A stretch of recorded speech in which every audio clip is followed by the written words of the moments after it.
YouTube. We're going to talk about this idiot, this moral in Texas. Texas camp shooter. Texas summer camp shooter stopped by quick-thinking staff for fast police response. That's the title. This article. I'm going to leave a link to the article in the description box down below. Ironically, I'm willing to bet there's a lot of Democrats that are upset with this. Why you didn't have to shoot him? Why did you do this? Why did you do that? And the only reason why they're saying these things is because it don't fit their narrative, and it pretty much throws a monkey wrench into the program. What they're trying to do is basically ban all guns. Not even they don't give a damn if you're a law-abiding citizen or not. They don't want you to have any guns. You don't have any guns in no way, a real solid way to protect yourselves. And the criminal element that's been running rampant in this country since the Democrats have been in power, and it's basically been encouraged by Democrats, because a lot of, in my personal opinion, situations and some of these shootings, your Democratic Party and your far left supremacist liberals, they want these things to happen,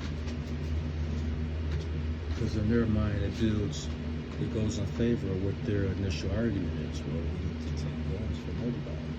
Why are they so obsessed with taking guns from everybody? I mean, they don't even look at situations on a case-by-case basis. What led up to it, what really happened.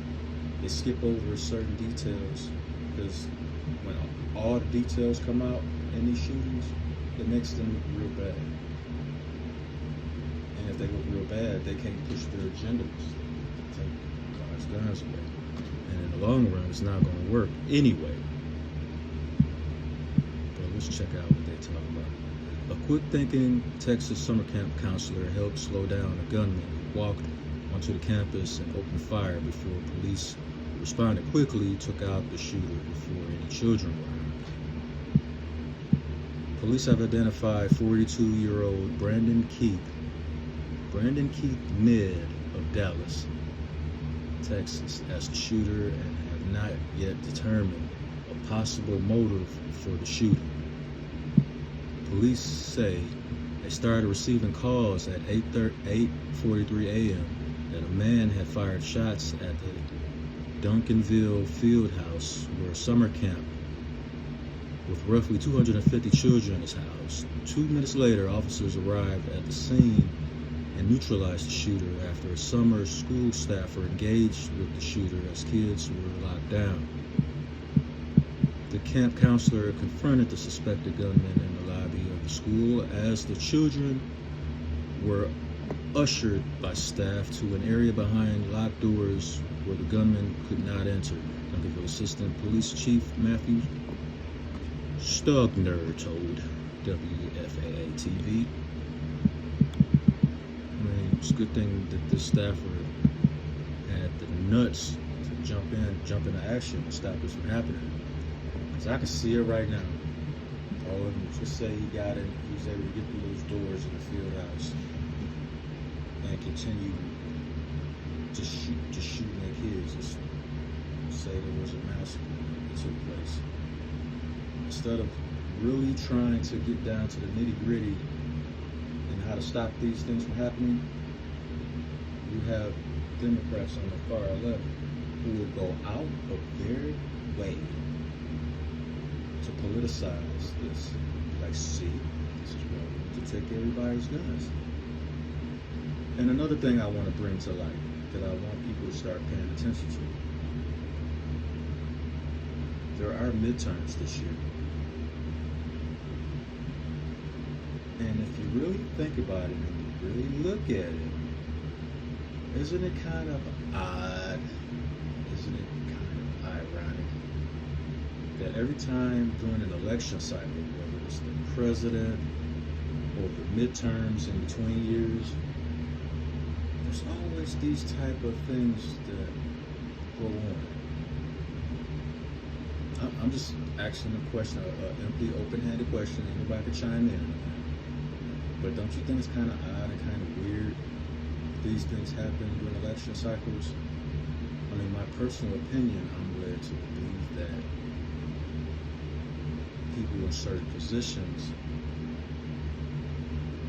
and you can go as low as the law enforcement levels, you go as high as the President of the United States, his assistants, his cabinet, Congress, the lawmakers in each state. No matter what level you go to, you can ask yourself the same question, and you can wonder, like, in a lot of these situations, do these people in positions that can stop these things from happening, do they fall back and kind of let these things happen? Because in their mind there's a bigger goal, in their mind there's a bigger mission that needs to be accomplished. So do they act in a passive aggressive manner towards the information and sit on it? I'm starting to wonder that, because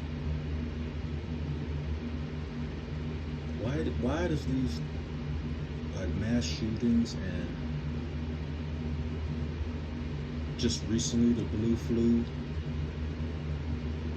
just election time situations to throw this country into utter chaos?